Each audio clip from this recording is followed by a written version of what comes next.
On a l'habitude de dire qu'une marque est comme une personne parce qu'elle est issue du désir de ses parents, elle naît quelque part, elle a un caractère.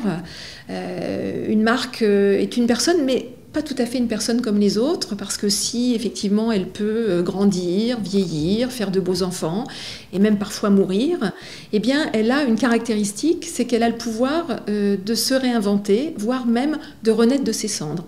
Et je dirais que le design de marque peut l'aider à se réinventer et à renaître de ses cendres. C'est ce qui fait la différence, j'imagine, avec les vraies personnes.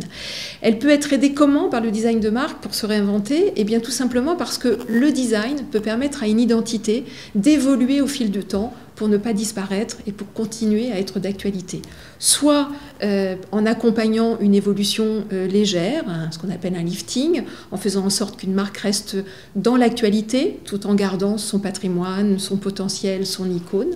Soit en redonnant une nouvelle vie à une marque dormante, une belle endormie comme on dit, une marque que l'on a un peu oubliée dans le patrimoine, et ça peut se révéler d'ailleurs très utile pour, en termes de communication, beaucoup plus efficace qu'une marque qui en part de zéro.